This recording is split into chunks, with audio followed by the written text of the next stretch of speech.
Here are the most recent deaths in the national news, as reported at Legacy.com in the third week of November 2025. Visit Legacy.com to read full obituaries for most of the people featured in this video and leave your own condolences on their Legacy page. Rodeo cowboy and promoter Cleo Hearn died November 9, 2025 at his home in Lancaster, Texas. He died after a long illness at the age of 86. After competing in rodeo for years, he specialized in calf roping. He founded Cowboys of Color Rodeo, offering new opportunities for Black, Latino, and Native American cowboys and cowgirls to compete. He is being remembered as a National Rodeo Hall of Famer who helped open doors for people to compete in the sport. Hearn was a U.S. Army veteran who served in the Presidential Honor Guard under President John F. Kennedy.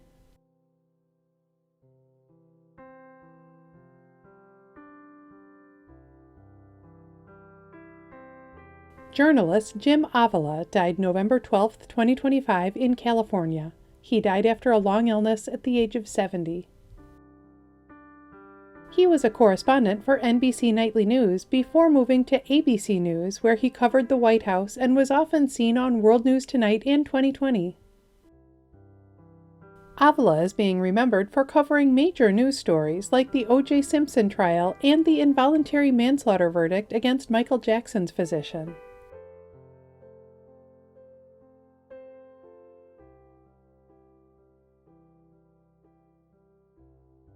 Singer and songwriter Todd Snider died November 14, 2025 in Nashville, Tennessee. He died of pneumonia at the age of 59. He was an alt-country troubadour known for songs like All Right Guy, Talking Seattle Grunge Rock Blues, and Beer Run.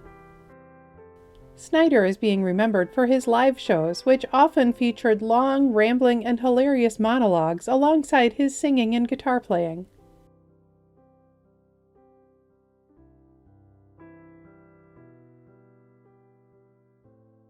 Football player Kenny Easley died November 14, 2025 at the age of 66.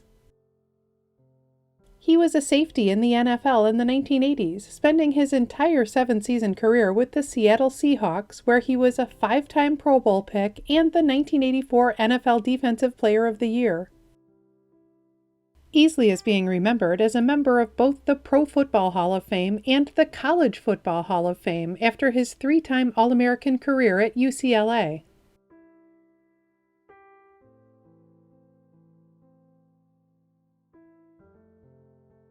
A note to remember, sometimes personal information, such as someone's cause of death, is not announced immediately by their family or the authorities. When a cause of death has not been officially confirmed, we do not report on rumors. Every family has a right to their privacy. Activist and author Alice Wong died November 14, 2025 at a hospital in San Francisco. She died of an infection at the age of 51. Born with spinal muscular atrophy, she spent much of her life in a wheelchair and grew up to become a fierce advocate for those with disabilities, including serving on the National Council on Disability. Wong is being remembered for her books, including Disability Visibility and Year of the Tiger, and for her work to elevate other writers with disabilities.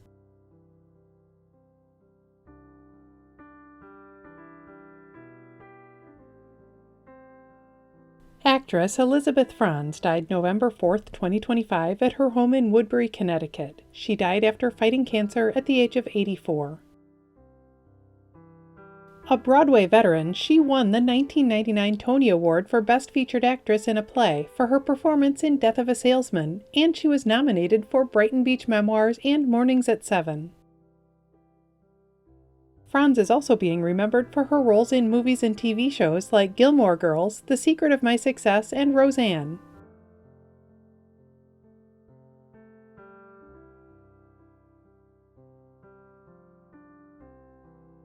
Actor Homayoun Ershadi died November 11, 2025 of cancer at the age of 78.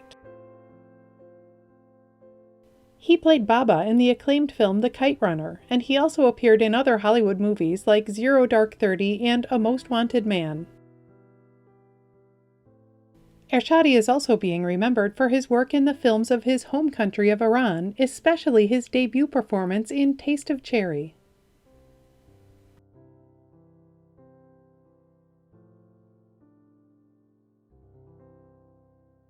Video game designer Rebecca Heineman died November 17, 2025, after fighting cancer at the age of 62. She co-founded Interplay Productions and other video game companies, and she designed games like The Bard's Tale 3, Dragon Wars, and Mind Shadow.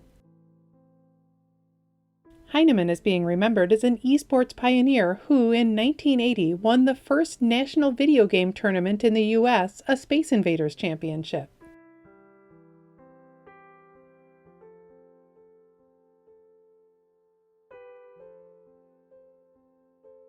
Football coach John Beam died November 14, 2025, at the age of 66. He was shot and killed at Laney College in Oakland, California.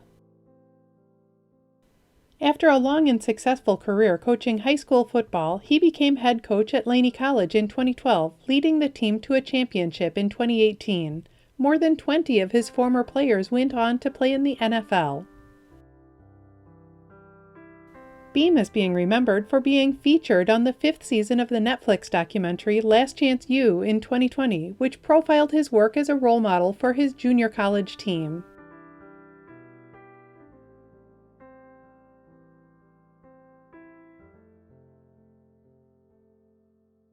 Paralympic cyclist Paige Greco died November 16, 2025, at her home in Adelaide, South Australia. She died after experiencing a sudden medical episode at the age of 28. She won a gold medal for Australia at the Tokyo 2020 Paralympic Games, competing in the 3,000-meter individual pursuit cycling event, and she also won 2 bronze medals at the same games. Greco, who had cerebral palsy, is being remembered for her tenacity and positive spirit, which led her to win many other competitions in her sport.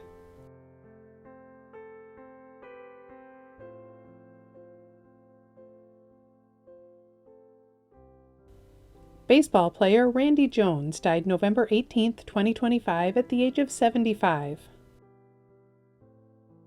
He was a left-handed pitcher for the San Diego Padres in the 1970s, a 2-time All-Star who won the National League Cy Young Award in 1976. Jones is being remembered as a San Diego fan favorite who helped put the team on the map in their early years. His number 35 jersey was retired, and he was inducted into the team's Hall of Fame.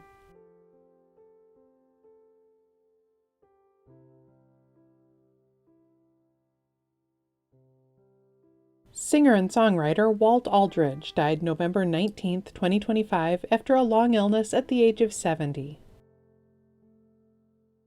He was the lead singer for the Shooters, who had country music singles in the 80s like Borderline and If I Ever Go Crazy.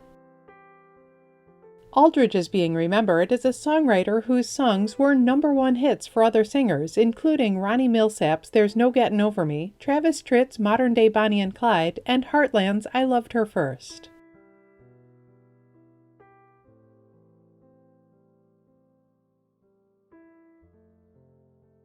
Musician Mani died in November 2025 at the age of 63.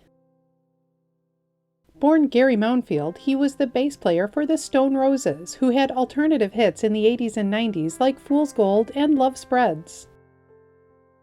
Mani is also being remembered for his powerful grooves as a member of Primal Scream and Ocean Color Scene.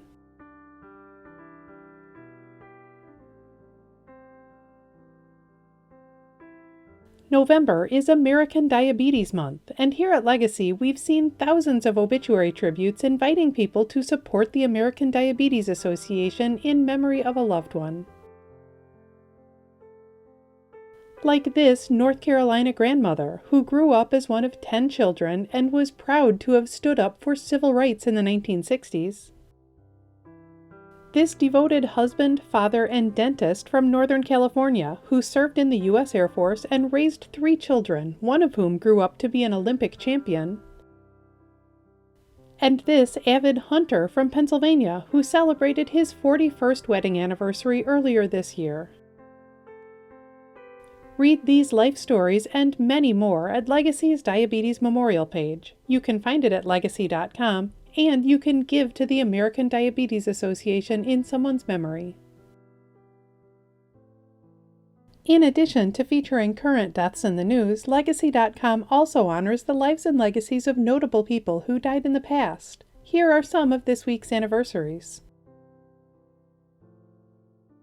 8 years ago this week, singer and actor David Cassidy died at the age of 67.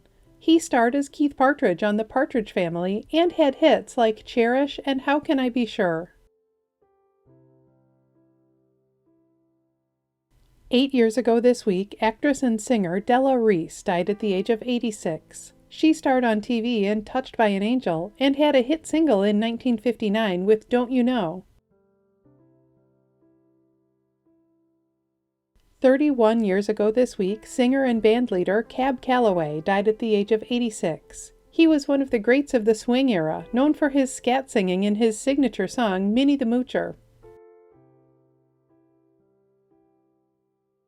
65 years ago this week, actor Clark Gable died at the age of 59. He was the debonair King of Hollywood who won an Oscar for It Happened One Night and played Rhett Butler in Gone with the Wind. Actor Rock Hudson was born 100 years ago this week. He died in October 1985 at the age of 59. His many movies included Giant and Pillow Talk, and he starred on TV in McMillan and Wife. Every week in the United States, flags are lowered to half-staff to honor the lives of Americans whose communities are mourning their loss. Here are the most recent half-staff memorial flag honors. Flags in Virginia have been lowered to honor the memory of U.S. Navy Captain Thomas Edwin Shurich, who was declared missing in action during the Vietnam War. His remains were recently identified and returned home for burial. Flags in Wyoming have been lowered to honor the memory of State Representative John Eklund. Flags in West Virginia have been lowered to honor the memory of Steve Lipscomb, who lost his life working at the Rolling Thunder Mine in Nicholas County. Flags in New York have been lowered to honor the memory of New York City Fire Department firefighter Patrick Brady, who died in the line of duty. Flags in Tennessee have been lowered to honor the memory of State Representative Jeff Burkhart. Flags in Hawaii have been lowered to honor the memory of Maui County Council member Tasha Kama. Flags in Indiana have been lowered to honor the memory of National Guard Sergeant Terry Fry. Flags in Wisconsin have been lowered in recognition of the 4th anniversary of the 2021 Waukesha Christmas Parade tragedy and to honor the 6 individuals who were senselessly and tragically killed in the attack.